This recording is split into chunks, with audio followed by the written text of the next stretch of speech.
the most tremendous new musical experience you can have.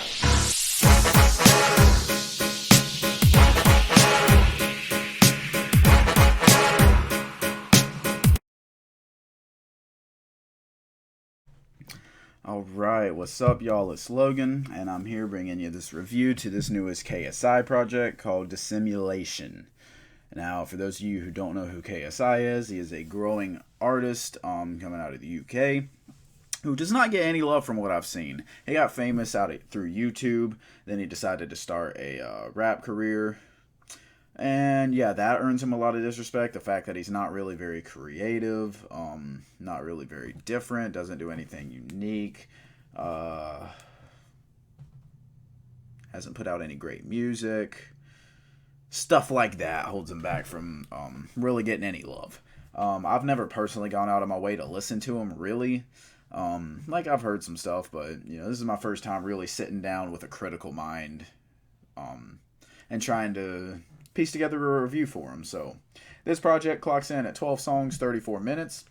I was actually late to the jump to getting to this one. I mean, I listened to it on Friday, release day, but a lot of people had already heard it because it had released in different areas, and they found like different apps and websites that they could listen to it early on. And they were talking a lot of good about it. I seen people giving it 8s and 7s and saying, oh, it's really enjoyable, it's really fun, best he's put out, stuff like that. So I was like, all right, maybe this will be good. I'm not going to get my hopes up too much because, I mean, I don't trust hip-hop Twitter like that. Are you kidding me? Them people are crazy. But I will go ahead and go into a breakdown of this project and say that, for one, it was not as bad as I thought it could be, by any means. The pros, his voice and his sound. His voice and his sound is really good. He has a very smooth, deep voice. I mean, of course, that goes along a lot with being a UK rapper, but some of them have annoying voices, I ain't gonna lie. That's why it's hard to get into UK rap sometimes. His accent is not horrible at all, and it just lends to having a deeper, easier to listen to voice that goes very well over a solid beat. And then the other positive that I have written down here is that the feature list is pretty solid, pretty large, some big names all throughout, so that's definitely a positive. Now, if we get into what bothered me, the negatives, when he does use production over his voice, it really takes away from his biggest positive, which is, again, his smooth sound. For example, How It Feel, that track, I just thought, you know, he didn't need any production over his voice on that one. Same with Cap. Just could have done without that, and it would have been a better song because his sound already is very enjoyable. In fact, the most enjoyable part of his music. So why try to change that whenever that's your best part? Other than that, you know, he's super generic with his sound and beats. Again, his voice is enjoyable, but just his overall sound, the music that he puts out is not anything new. It's super generic and doesn't really do anything to impress you. He's not a super good writer, you know, again, pretty generic stuff there. And he, again, does nothing new or different. It's just very, you know what you're getting. It's not going to be better than what you normally hear from this. And in some cases, it is worse. So if I'm going to go into the features now, we got Cap with Offset. This one I'm going to say is a skip.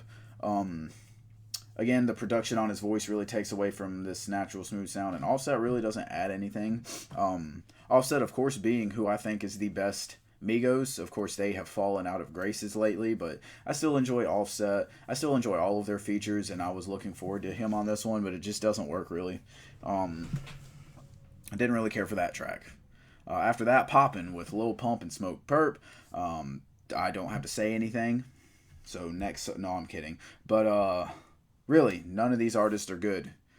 So is this song good? No. Decent beat, but Lil Pump is not good. He can be hyped sometimes, he can be fun sometimes, but he's not a good artist. KSI, not a good artist. Smoke Perp, not a good artist. So is this a good track? No. When you put 3 bad artists together, they are not going to make a good track, generally speaking. After this comes Houdini with Swarms and Tion Wayne.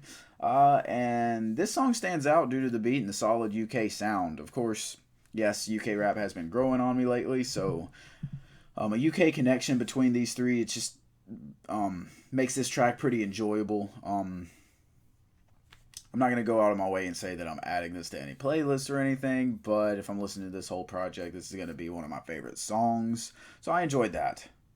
After that, Bad Little Vibe with Jeremy. And you know him always coming through with a solid sound, solid vibe, especially over hooks. And that's what comes through on this track. Very solid vibe, very short track that can be an easy listen. And again, it's not a skip. You know, it's there for your enjoyment. So stick with that track. I thought it was pretty good. After that comes Wake Up Call with Trippy Red.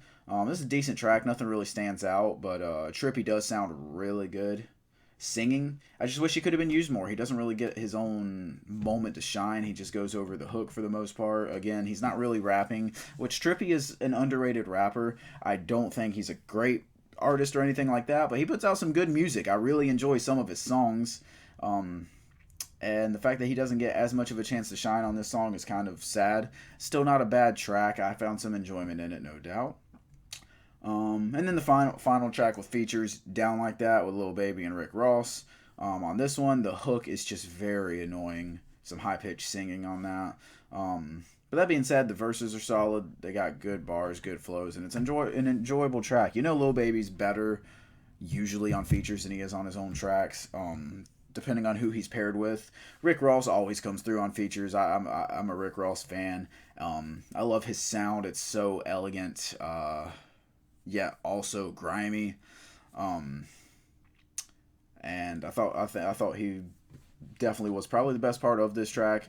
But I enjoyed everyone on this track. I actually enjoyed that track quite a bit. So overall, looking at this project, are there any keepers? Not really, but there's also not a lot of skips per se.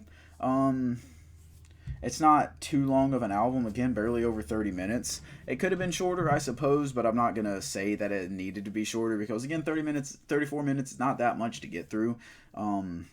Overall, a lot of it is just meh, you know? Not a lot of high positives, not a lot of high negatives. At a lot of the project, I was bored.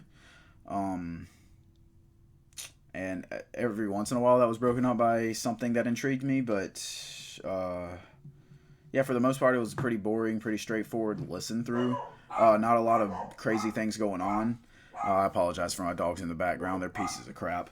But anyways, yeah, I'm not going to come back to this one, but it's also not one that I guess I regret listening to, you know? Overall, my rating that I'm going to go with here is a forgettable 4 out of 10. Yeah, that's all I got for y'all on this one. I appreciate the 3 of y'all that checked this out because you were excited for this project.